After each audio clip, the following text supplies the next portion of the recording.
Hello everyone, welcome to highway exam. शुरू करते हैं 23 जून के महत्वपूर्ण current affairs. Question number first है, हाल ही में अंकटाड द्वारा जारी विश्व निवेश रिपोर्ट 2021 के अनुसार 2020 में भारत एफडीआई के मामले में किस स्थान पर रहा है। तो हाल ही में अंकटाड द्वारा जारी विश्व निवेश रिपोर्ट 2021 की रिपोर्ट के अनुसार 2020 में भारत एफडीआई के मामले में विश्व का 5वां सबसे बड़ा देश रहा। Answer option number A, Bharat विश्व का 5वां सबसे बड़ा देश रहा। इस सूची में नंबर 1 देश कौन रहा, यानी सबसे ज़्यादा एफडीआई किस देश में आया ओवरऑल, तो चीन पहले नंबर पर रहा। इस रिपोर्ट में पहले नंबर पर कौन रहा, चीन रहा। भारत में जो 2020 में एफडीआई आई वो 64 अरब डॉलर, अमेरिकी अरब डॉलर की एफडीआई आई। भारत में 2020 में 64 अरब डॉलर की एफडीआई आई। कितने अरब डॉलर की, 64 अरब डॉलर की, जो 2019 में 51 अरब डॉलर की आई थी। 51 अरब डॉलर की एफडीआई आई थी 2019 में,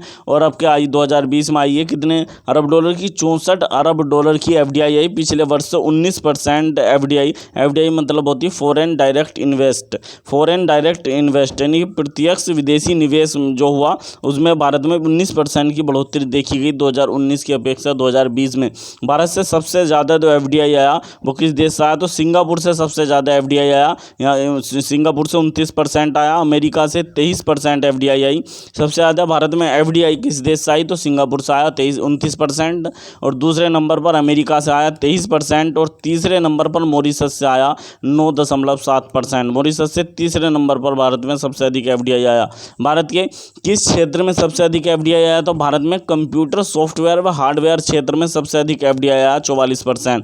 भारत के कंप्यूटर जो कंप्यूटर सॉफ्टवेयर एवं हार्डवेयर जो वो होता उद्योग, उसमें 44% एफडीआई आया। भारत के किस क्षेत्र में सबसे अधिक एफडीआई आया, तो कंप्यूटर सॉफ्टवेयर व हार्डवेयर क्षेत्र में सबसे अधिक एफडीआई आया 44%। दूसरे नंबर पर इंफ्रास्ट्रक्चर एंड कंस्ट्रक्शन जो क्षेत्र है, इंफ्रास्ट्रक्चर एंड कंस्ट्रक्शन क्षेत्र में आया 13%। इंफ्रास्ट्रक्चर एंड कंस्ट्रक्शन क्षेत्र में 13% एफडीआई आया, और सेवा क्षेत्र में 8% एफडीआई आया। सेवा क्षेत्र में 8% एफडीआई भारत में आया। भारत के किस राज्य में सबसे ज़्यादा एफडीआई आया, तो गुजरात में भारत के सबसे अधिक एफडीआई आया। गुजरात में कितना आया, तो 37% आया गुजरात में। गुजरात में भारत के सभी राज्यों में गुजरात में सबसे अधिक एफडीआई आया 37%। दूसरे नंबर पर महाराष्ट्र में आया 27%, और तीसरे नंबर पर कर्नाटक में आया 13%। सबसे ज़्यादा राज्यों में गुजरात में आया 37%, फिर महाराष्ट्र में 27%, फिर कर्नाटक में 13% एफडीआई आया भारत के अंतर्गत। विश्व यानी इस रिपोर्ट के अनुसार वैश्विक एफडीआई में 2020 में 35% की गिरावट हुई है। 35% जो वैश्विक एफडीआई है इस रिपोर्ट के अनुसार 2020 में 35% से घटकर 1 ट्रिलियन अमेरिकी डॉलर रह गया। 1 ट्रिलियन अमेरिकी डॉलर रह गया। ये कितना रह गया, 1 ट्रिलियन अमेरिकी डॉलर रह गया। नेक्स्ट क्वेश्चन है, हाल ही में सेबी ने अपने टेक ओवर पैनल का गठन किसकी अध्यक्षता में किया है। तो हाल ही में सेबी ने अपने टेक ओवर पैनल का पुनर्गठन किया है। ये किसकी अध्यक्षता में किया है, इनका नाम है एन.के. सोली। Answer option number C, N K. सोली की अध्यक्षता में एक टेक ओवर पैनल का गठन किया है सेबी ने। इन्हें आर.एस. सोली से कन्फ्यूज मत कर देना, एन.के. सोली को। आर.एस. सोली अमूल जो अमूल ब्रांड है, अमूल दूध का जो ब्रांड है उसके एमडी और प्रबंध निदेशक हैं आर.एस. सोली, तथा उन्हें अंतर्राष्ट्रीय डेयरी संगठन में भारत की तरफ से सदस्य चुना गया है, वो आर.एस. सोली हैं। यह एन.के. सोली को किस लिए, तो सेबी ने टेक ओवर पैनल का गठन किया, उसके अध्यक्ष बने हैं एन.के. सोली। बात है सेबी की, सेबी कब बना था, तो सेबी 12 अप्रैल 1992 को बना था। 12 अप्रैल 1992 को बना था सेबी का मुख्यालय मुंबई में है। सेबी के जो वर्तमान में प्रमुख हैं वो अजय त्यागी हैं, और जो सेबी है, सेबी की फुल फॉर्म होती है भारतीय प्रतिभूति एवं विनिमय बोर्ड। ये जो पैनल बना है टेक ओवर पैनल, ये क्या कार्य करेगा, तो टेक ओवर पैनल अनिवार्य ऑफर से छूट की मांग करने वाले आवेदनों को देखेगा। क्या करेगा ये पैनल, अनिवार्य ऑफर से छूट की मांग करने वाले आवेदनों को देखेगा। नेक्स्ट क्वेश्चन है, हाल ही में पहली बार कार्यस्थल पर हिंसा और उत्पीड़न विषयक अंतर्राष्ट्रीय संधि को 25 जून 2021 को लागू किया गया। इसे किस संगठन द्वारा लागू किया गया है, तो हाल ही में पहली बार बार कार्यस्थल पर हिंसा और उत्पीड़न विषयक अंतर्राष्ट्रीय संधि को लागू किया गया 25 जून 2021 को। इसे किस संगठन द्वारा लागू किया गया? तो इसे लागू किया गया ILO द्वारा, अंतर्राष्ट्रीय श्रम संगठन इंटरनेशनल लेबर म्यूजियम के द्वारा लागू किया गया। Answer option number D. बात है ये ILO की, तो ILO की स्थापना सन 1919 में की गई थी। ILO की स्थापना की गई थी। ILO का मुख्यालय जिनेवा में है। ILO का मुख्यालय जिनेवा में है। ILO के सदस्य देशों की संख्या कितनी है? 187, और 187वां हाल ही में बना है। इस देश का नाम है टोंगा। टोंगा 187वां देश है किसका? ILO का 187वां सदस्य देश है टोंगा ILO का। ILO के प्रमुख का क्या नाम है? गाय राइडर। गाय राइडर ये ILO के प्रमुख हैं जो यूनाइटेड किंगडम से हैं। विश्व श्रम दिवस या विश्व श्रमिक दिवस कब मनाया जाता है? तो 1 मई को विश्व श्रमिक दिवस भी मनाया जाता है। नेक्स्ट क्वेश्चन है, हाल ही में भारत सरकार और विश्व स्वास्थ्य संगठन द्वारा संयुक्त रूप से तैयार किए गए मोबाइल ऐप जो योग से संबंधित है, कि मोबाइल ऐप का क्या नाम है? तो हाल ही में भारत सरकार और स्वास्थ्य जो हमारा जो स्वास्थ्य संगठन है विश्व स्वास्थ्य WHO द्वारा संयुक्त रूप से एक मोबाइल ऐप बनाया गया है योग के लिए। इसी मोबाइल ऐप का नाम है WHO M योग ऐप, यानी WHO M Yoga app. Answer option number B, WHO M Yoga app. ये देख सकते हैं, यह है WHO M योग ऐप। इस ऐप का उद्घाटन प्रधानमंत्री नरेंद्र मोदी ने अंतर्राष्ट्रीय योग दिवस 21 जून के अवसर पर किया। अंतर्राष्ट्रीय योग दिवस के अवसर पर यानी M योग ऐप का उद्घाटन किया। इस ऐप को आयुष मंत्रालय के अंतर्गत कार्य करने वाले किस संस्थान ने बनाया? तो मोरारजी देसाई राष्ट्रीय योग संस्थान द्वारा विकसित किया गया। मोरारजी देसाई राष्ट्रीय योग संस्थान द्वारा विकसित किया गया है, जो आयुष मंत्रालय के अंतर्गत कार्य करता है। बात है WHO की, तो WHO की स्थापना 7 अप्रैल 1948 को की गई थी। WHO के वर्तमान में प्रमुख कौन है? टेड्रोस अधानोस, ये हैं इथोपिया के हैं। और आयुष मंत्रालय की बात है तो वर्तमान में भारत के आयुष मंत्री कौन है? किरण रिजिजू। ये वर्तमान में आयुष मंत्रालय का इन्हें अतिरिक्त प्रभार दिया गया है, क्योंकि अब आयुष मंत्री कौन हुआ करते थे? श्रीपद येसो नाइक ये आयुष मंत्री थे भारत के, यानी श्रीपद येसो नाइक। इन्हें क्या हुआ कि इनकी दुर्घटना में कुछ हाल ही में दुर्घटना हुई थी, उसमें इनकी चोट लग गई थी, तो इसी अतिरिक्त प्रभार आयुष मंत्रालय का किरण रिजिजू को दिया गया है, जो भारत के युवा एवं खेल मामलों के मंत्री भी हैं। नेक्स्ट क्वेश्चन है, हाल ही में किस देश के पचाई पौराणिक स्थल में रामायण पार्क का स्थापना की गई? तो हाल ही में किस देश के पचाई नामक एक गांव है, पचाई नामक पौराणिक स्थल है, पचाई नामक गांव है जहां पर रामायण पार्क की स्थापना की गई Nepal. Answer option number D, Nepal के पचाई नामक पौराणिक स्थल पर रामायण पार्क का निर्माण किया गया है। बात है नेपाल की। नेपाल की राजधानी काठमांडू है। नेपाल की मुद्रा नेपाली रुपया है। नेपाल के राष्ट्रपति विद्या देवी भंडारी नेपाल के राष्ट्रपति है। नेपाल के प्रधानमंत्री KP शर्मा ओली, ये नेपाल के प्रधानमंत्री हैं। KP शर्मा ओली अर्थात खड़ग प्रसाद ओली, ये नेपाल के प्रधानमंत्री हैं। नेपाल की जो पंचायत का नाम है क्या है? राष्ट्रीय पंचायत। नेपाल की जो संसद का नाम है, उसका क्या नाम है? नेपाल की संसद का नाम है राष्ट्रीय पंचायत। नेपाल की संसद का नाम है। नेपाल में भारतीय राजदूत विनय मोहन क्वात्रा, ये नेपाल में भारतीय राजदूत हैं विनय मोहन क्वात्रा। नेक्स्ट क्वेश्चन है, हाल ही में किस संगठन ने किस मंत्रालय ने योग एक भारतीय विरासत अभियान का आयोजन किया है? तो हाल ही में किस मंत्रालय ने योग एक भारतीय विरासत नामक अभियान को लॉन्च किया है? ये लॉन्च किया। आंसर ऑप्शन नंबर बी, केंद्रीय संस्कृति एवं पर्यटन मंत्रालय ने। आंसर ऑप्शन नंबर बी, केंद्रीय संस्कृति और पर्यटन मंत्रालय ने हाल ही में योग दिवस के अवसर पर योग एक भारतीय विरासत नामक अभियान का जो है उद्घाटन किया है। जो केंद्रीय संस्कृति एवं पर्यटन मंत्रालय है, इसके मंत्री कौन है? प्रहलाद सिंह पटेल केंद्रीय संस्कृति एवं पर्यटन मंत्रालय के मंत्री हैं, जिनके जो लोकसभा सांसद कहाँ से हैं? दामोह से ये लोकसभा सांसद है। दामोह मध्य प्रदेश में इनकी कॉन्स्टिट्यूएंसी है, किनकी? यानी प्रहलाद सिंह पटेल की, जो केंद्रीय संस्कृति एवं पर्यटन मंत्रालय के मंत्री हैं।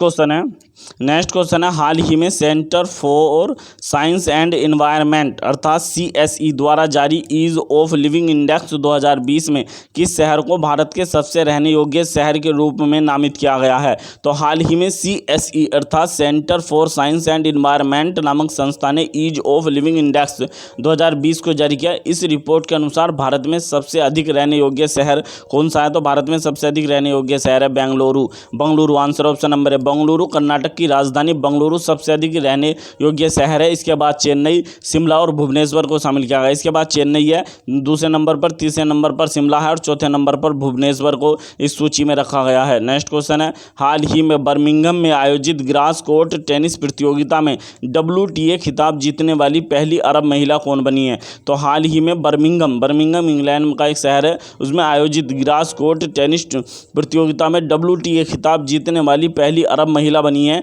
इनका क्या नाम है? तो आंसर ऑप्शन नंबर डी, ओंस जबूर ये पहली अरब महिला बनी है। आप देख सकते हैं यह ओंस जबूर ये पहली अरब महिला, और ये किस देश की हैं?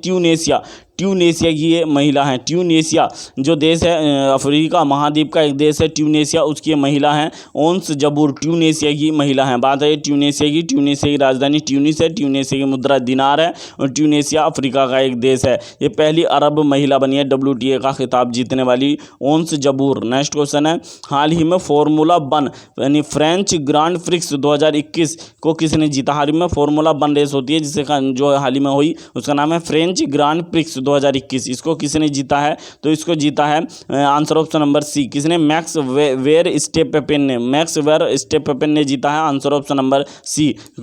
ये जो है मैक्स वेरस्टेपेन ये रेड बुल के ड्राइवर हैं। आप देख सकते हैं ये हैं मैक्स वेरस्टेपेन और ये रेड बुल गाड़ी को चलाते हैं, रेड बुल के ड्राइवर हैं मैक्स वेरस्टेपेन। और ये किस देश के हैं? नीदरलैंड के हैं ये, नीदरलैंड की राजधानी क्या है? एम्स्टर्डम, और नीदरलैंड की मुद्रा क्या है? गिल्डर। नेक्स्ट क्वेश्चन है, हाल ही में किस राज्य सरकार ने आशीर्वाद नामक योजना को शुरू करने की घोषणा की है? तो हाल ही में किस राज्य ने आशीर्वाद नामक योजना को शुरू करने की घोषणा की है? इस योजना के तहत जिस कोविड-19 के तहत जिन बच्चों ने अपने माता पिता खो दिया अर्थात अनाथ बच्चों को सहायता दी जाएगी, सहायता और मासिक वित्तीय सहायता दी जाएगी आशीर्वाद योजना के तहत। जिन्होंने कोविड-19 के तहत अपने माता पिता खो दिए उन बच्चों को ये शुरू किया उड़ीसा ने। Answer option number A, Orissa सरकार द्वारा ये योजना शुरू की गई, आशीर्वाद नामक योजना शुरू की गई है। बात आई है उड़ीसा की, तो उड़ीसा से संबंधित कुछ महत्वपूर्ण फैक्ट देख लेते हैं। उड़ीसा सरकार की कुछ और योजनाएं हैं। गरिमा योजना, ये भी उड़ीसा सरकार की सबसे महत्वपूर्ण योजना है। गरिमा योजना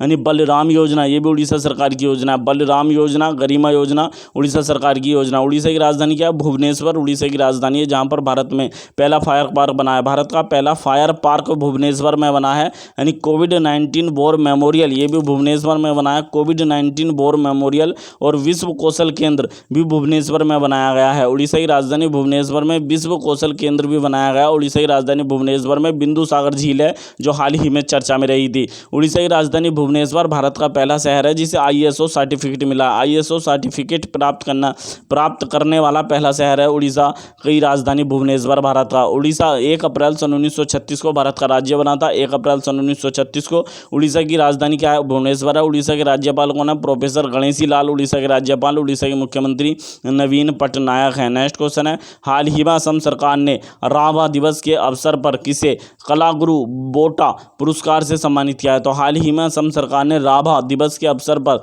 कलागुरु बोटा जो पुरस्कार है वो दिया पवित्र राभा को दिया। आंसर ऑप्शन नंबर ए, पवित्र राभा को इस पुरस्कार से सम्मानित किया है। ये कलाकार हैं, बहुत महान कलाकार हैं असम के, पवित्र राभा, इन्हें सम्मानित किया। बात आई असम की, तो असम से संबंधित कुछ महत्वपूर्ण फैक्ट देख लेते हैं। हाल ही में असम सरकार ने मुख्यमंत्री शिशु सेवा योजना को लॉन्च किया है। मुख्यमंत्री शिशु सेवा योजना क्या है? तो मुख्यमंत्री शिशु सेवा योजना कोविड-19 के दौरान जो बच्चे अनाथ हुए उनको सहायता करने के लिए चलाई गई है असम सरकार के द्वारा मुख्यमंत्री शिशु सेवा योजना। इसे मुख्यमंत्री बाल सेवा योजना से कंफ्यूज मत कर देना। ये उत्तर प्रदेश की है मुख्यमंत्री बाल सेवा योजना, लेकिन यह है मुख्यमंत्री शिशु सेवा योजना, ये असम सरकार की है। असम सरकार ने हाल ही में कुछ योजनाएं और चलाई थी असम सरकार ने। अरुणोदय योजना ये भी असम सरकार की बहुत महत्वपूर्ण योजना है। अरुणोदय योजना यानी स्वयं योजना भी असम की बहुत महत्वपूर्ण योजना है। स्वयं योजना भी असम की बहुत महत्वपूर्ण योजना है। और एक है स्वनिर्भर नारी आत्मनिर्भर योजना। स्वनिर्भर नारी आत्मनिर्भर योजना भी असम की बहुत इंपॉर्टेंट योजना है। असम में कुछ महत्वपूर्ण महोत्सव होते हैं जैसे द्विजिंग महोत्सव, ये असम में होता है। द्विजिंग महोत्सव भी असम में होता है। अम्बुबाची मेला वेरी वेरी इंपॉर्टेंट है। अम्बुबाची मेला ये कहाँ पर लगता है? तो असम की राजधानी जो गुवाहाटी, असम की की राजधानी है गुवाहाटी जो है, यानी असम का एक शहर है गुवाहाटी, वहाँ पर लगता है अम्बुबाची मेला। असम के शहर गुवाहाटी के कामाख्या मंदिर में, कामाख्या मंदिर गुवाहाटी में लगता है अम्बुबाची मेला। कहाँ पर लगता है? कामाख्या मंदिर गुवाहाटी में अम्बुबाची मेला लगता है। असम के कामाख्या मंदिर गुवाहाटी में अम्बुबाची मेला लगता है। और एक यहाँ पर बिहू यानी बिहू त्योहार भी बनाया जाता है, बहुत वेरी इंपॉर्टेंट है बिहू। और असम के जो मुख्यमंत्री कौन है? तो 15वें मुख्यमंत्री बने हैं हाल ही में असम के, उनका नाम है हिमंत बिस्वा शर्मा। हिमंत बिस्वा शर्मा असम के 15वें मुख्यमंत्री हैं। असम 26 जनवरी सन 1950 को भारत का राज्य बना था। असम की राजधानी दिसपुर है। और असम के जो राज्यपाल हैं प्रोफेसर जगदीश मुखी, ये असम के राज्यपाल हैं। जबकि गुवाहाटी जो असम का एक शहर है, गुवाहाटी हाई कोर्ट है असम का गुवाहाटी में, तो गुवाहाटी हाई कोर्ट के नए मुख्य न्यायाधीश कौन है? गुवाहाटी हाई कोर्ट के नए मुख्य न्यायाधीश हैं सुधांशु धूलिया। सुधांशु धूलिया गुवाहाटी हाई कोर्ट के नए मुख्य न्यायाधीश हैं। नेक्स्ट क्वेश्चन है, हाल ही में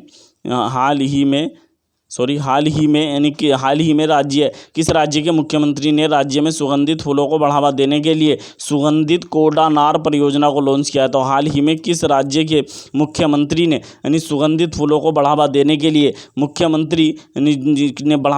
सुगंधित कोडानार योजना को लॉन्च किया है? ये लॉन्च किया छत्तीसगढ़ के मुख्यमंत्री भूपेश बघेल ने। Answer option number C, Chhattisgarh के मुख्यमंत्री भूपेश बघेल ने इस योजना को लॉन्च किया है। बात आई है छत्तीसगढ़ की। छत्तीसगढ़ 1 नवंबर सन 2000 को भारत का राज्य बना था। छत्तीसगढ़ की राजधानी क्या है? रायपुर छत्तीसगढ़ की राजधानी है, जहां पर राष्ट्रीय जनजाति डांस फेस्टिवल का आयोजन किया गया, यानी राष्ट्रीय जनजातीय नृत्य महोत्सव हुआ था छत्तीसगढ़ की राजधानी रायपुर में। छत्तीसगढ़ के राज्यपाल कौन है? अनुसुईया उइके छत्तीसगढ़ की राज्यपाल है। और छत्तीसगढ़ के मुख्यमंत्री कौन है? भूपेश बघेल छत्तीसगढ़ के मुख्यमंत्री हैं। छत्तीसगढ़ सरकार की सबसे महत्वपूर्ण योजना महतारी दुलार योजना, महातारी दुलार योजना है छत्तीसगढ़ की बहुत महत्वपूर्ण योजना। महातारी दुलार योजना छत्तीसगढ़ सरकार की बहुत इंपॉर्टेंट योजना है। नेक्स्ट क्वेश्चन है, हाल ही में किस केंद्र शासित प्रदेश ने 1 वर्षीय पाठ्यक्रम योग विज्ञान को शुरू करने यानी किया है? तो हाल ही में किस केंद्र शासित प्रदेश ने 1 साल का ये यानी वो है पाठ्यक्रम जिसका नाम है योग विज्ञान, ये शुरू किया है? दिल्ली ने। आंसर ऑप्शन नंबर बी, यानी दिल्ली ने शुरू किया। बात है दिल्ली की, तो दिल्ली के उपराज्यपाल कौन है? अनिल बैजल, ये दिल्ली के उपराज्यपाल हैं अनिल बैजल। और दिल्ली के मुख्यमंत्री कौन है? अरविंद केजरीवाल दिल्ली के मुख्यमंत्री हैं। नेक्स्ट क्वेश्चन है, हाल ही में निकोल पिसिनियन ने किस देश के संसदीय चुनाव को जीता है? तो हाल ही में निकोल पिसिनियन ने किस देश के संसदीय चुनाव को जीता है? तो इन्होंने जीता आर्मेनिया के संसदीय चुनाव को। Answer option number D, Armenia के संसदीय चुनाव को यानी निकोल सिसिनियन की पार्टी, निकोल सिसिनियन जो है इनकी पार्टी, निकोल यानी पसीनियन, सॉरी सिसिनियन नहीं है पसीनियन, निकोल पसीनियन की पार्टी जिसका नाम है यानी सिविल कॉन्ट्रैक्ट यानी पार्टी ने यानी जीता है। सिविल कॉन्ट्रैक्ट इनकी पार्टी का क्या नाम है? सिविल कॉन्ट्रैक्ट इनकी पार्टी है। इससे पहले निकोल यानी पसीनियन ये कौन थे? तो कार्यवाहक प्रधानमंत्री थे, आर्मेनिया के कार्यवाहक प्रधानमंत्री थे। अब ये वास्तविक प्रधानमंत्री बन चुके हैं निकोल पसीनियन यानी आर्मेनिया के, ये देख सकते हैं आप हैं, ये है निकोल पसीनियन। नेक्स्ट क्वेश्चन है, हाल ही में किस मंत्रालय ने कोरोना टीकाकरण के लिए जान है तो जहान है जागरूकता अभियान लॉन्च किया है? तो हाल ही में किस मंत्रालय ने कोरोना टीकाकरण के लिए जान है तो जहान है नामक जागरूकता अभियान लॉन्च किया है? तो ये लॉन्च किया आंसर ऑप्शन नंबर सी, अल्पसंख्यक मंत्रालय ने। अल्पसंख्यक मामलों का जो मंत्रालय है उसने ये अभियान लॉन्च किया। अल्पसंख्यक मामलों के मंत्रालय के मंत्री कौन है? तो मुख्तार अब्बास नकवी के द्वारा इस अभियान का उद्घाटन किया गया, मुख्तार अब्बास नकवी के द्वारा। नेक्स्ट क्वेश्चन है, हाल ही में किस राज्य सरकार ने मुख्यमंत्री युवा उद्यमी योजना तथा मुख्यमंत्री महिला उद्यमी योजना को शुरू किया? 2 महत्वपूर्ण योजना शुरू की गई हैं, मुख्यमंत्री युवा उद्यमी योजना और मुख्यमंत्री महिला उद्यमी योजना। युवा और महिलाओं में उद्योग को बढ़ावा देने के लिए बिहार के मुख्यमंत्री नीतीश कुमार ने इन दोनों योजनाओं का उद्घाटन किया। Answer option number A, Bihar के मुख्यमंत्री नीतीश कुमार ने। बात है ये बिहार की, तो बिहार भारत का पहला राज्य है जिसने इथेनॉल पॉलिसी को अपनाया है। इथेनॉल पॉलिसी को अपनाने वाला भारत का पहला राज्य बिहार है। बिहार 22 मार्च सन 1912 को बना था भारत का राज्य, 22 मार्च सन 1912 को। बिहार की राजधानी पटना है। बिहार के मुख्यमंत्री नीतीश कुमार है जिन्होंने 7 बार जो है मुख्यमंत्री पद की शपथ ली है। कौन सी बार शपथ ली थी? 7वीं बार। बिहार के उप मुख्यमंत्री रेणु देवी तथा तारकिशोर प्रसाद, ये बिहार के उप मुख्यमंत्री हैं। रेणु देवी और तारकिशोर प्रसाद बिहार के उप मुख्यमंत्री हैं। नेक्स्ट क्वेश्चन है, हाल ही में भारत सरकार ने किन 2 सरकारी बैंकों में 51% हिस्सेदारी बेचने का निर्णय लिया है? तो हाल ही में भारत सरकार ने किन 2 सहकारी बैंकों में 51% हिस्सेदारी हिस्सेदारी बेचने का निर्णय लिया? आंसर ऑप्शन नंबर ए और बी दोनों। Answer option number D A और बी दोनों। सेंट्रल बैंक ऑफ इंडिया तथा इंडियन ओवरसीज बैंक, इन दोनों बैंकों में भारत सरकार 51% हिस्सेदारी बेचेगी। सेंट्रल बैंक ऑफ इंडिया तथा Indian overseas bank. Answer option number A और बी दोनों। वर्तमान में भारत में यानी सार्वजनिक बैंकों की संख्या कितनी है? तो वर्तमान में भारत में सार्वजनिक बैंकों की जो संख्या है वो 12 है। यानी वर्तमान में भारत में सार्वजनिक बैंकों की संख्या 12 है। नेक्स्ट क्वेश्चन है, हाल ही में उद्योग और आंतरिक व्यापार विभाग डीपीआईआईटी के सचिव थे डॉक्टर गुरु प्रसाद महापात्रा का 59 वर्ष की उम्र में निधन हो गया। वह किस अन्य संगठन के अध्यक्ष भी थे? तो हाल ही में उद्योग और आंतरिक व्यापार विभाग के सचिव डॉक्टर गुरु प्रसाद महापात्रा का निधन हो गया 59 वर्ष की उम्र में। ये इसके अतिरिक्त किस अन्य संगठन के प्रमुख भी थे? तो भारतीय विमानपत्तन प्राधिकरण के अध्यक्ष भी थे, AAI यानी हमारा इसके भी अध्यक्ष थे। भारतीय विमानपत्तन प्राधिकरण के अध्यक्ष भी थे गुरु प्रसाद महापात्रा। गुरु प्रसाद महापात्रा जो है वाणिज्य और उद्योग मंत्रालय में संयुक्त सचिव भी रहे थे। वाणिज्य और उद्योग मंत्रालय में संयुक्त सचिव भी रहे थे, देख सकते हैं आप। ये हैं doctor Guru Prasad Mohapatra. Next question है, हाल ही में जम्मू कश्मीर की पहली महिला एयरफोर्स में पायलट बनी है, इनका क्या नाम है? तो हाल ही में जम्मू कश्मीर की पहली महिलाएं जो एयरफोर्स में पायलट बनी है, इनका क्या नाम है? तो इनका नाम है आंसर ऑप्शन नंबर सी मवाया सूदन। ये पहली महिला है जम्मू कश्मीर की जो एयरफोर्स में पायलट बनी है। आप देख सकते हैं, यह है मवाया सूदन। ये जम्मू कश्मीर की पहली महिला एयरफोर्स में पायलट हैं। एक ऑप्शन दिया है पूजा देवी जम्मू कश्मीर की पहली महिला बस ड्राइवर हैं। पहली महिला बस ड्राइवर हैं पूजा देवी जम्मू कश्मीर की। जबकि मवाया सूदन ये जम्मू कश्मीर की पहली महिला हैं जो एयरफोर्स में पायलट बनी है। बात है जम्मू कश्मीर की। जम्मू कश्मीर 30 अक्टूबर सन 2019 को भारत का केंद्र शासित प्रदेश बना था। इससे पहले राज्य हुआ करता था। जम्मू कश्मीर की राजधानी जम्मू और श्रीनगर है। जम्मू कश्मीर के उपराज्यपाल मनोज सिन्हा हैं। नेक्स्ट क्वेश्चन है, हाल ही में किस देश की लोरेन हावर्ड ओलंपिक में भाग लेने वाली पहली महिला ट्रांसजेंडर होंगी? तो हाल ही में किस देश की लोरेन हावर्ड हैं जो ओलंपिक में भाग लेने वाली पहली यानी ट्रांसजेंडर महिला होंगी? यह न्यूजीलैंड की। Answer option number B New Zealand. ये देख सकते हैं, यह न्यूजीलैंड की पहली महिला ट्रांसजेंडर होंगी लोरेन हावर्ड, जो कि यानी टोक्यो ओलंपिक में भाग लेंगी। और यह ओलंपिक के इतिहास में पहली बार होगा जिसे जब किसी ट्रांसजेंडर को ओलंपिक में भाग दिया जाएगा। बात है न्यूजीलैंड की। न्यूजीलैंड की राजधानी क्या है? ऑकलैंड है। न्यूजीलैंड की मुद्रा डॉलर है। न्यूजीलैंड के प्रधानमंत्री का क्या नाम है? Jacinda Ardern. नेक्स्ट क्वेश्चन है, केंद्र सरकार ने किस दक्षिणी राज्य में तटीय क्षेत्र प्रबंधन प्राधिकरण स्थापित करने का निर्णय लिया है? तो हाल ही में केंद्र सरकार ने किस तटीय क्षेत्र प्रबंधन यानी किस दक्षिणी राज्य में तटीय क्षेत्र प्रबंधन प्राधिकरण अर्थात कोस्टल जोन मैनेजमेंट अथॉरिटी का गठन करने की बात करी है? कर्नाटक में। Answer option number B Karnataka में स्थापित करेगा भारत सरकार यानी कोस्टल जोन मैनेजमेंट अथॉरिटी। यदि आपको हमारी वीडियो पसंद आई हो तो प्लीज़ वीडियो का अधिक से अधिक लाइक करें, अधिक से अधिक शेयर करें, चैनल को सब्सक्राइब करना ना भूलें। मिलते हैं नेक्स्ट वीडियो में। Thank you.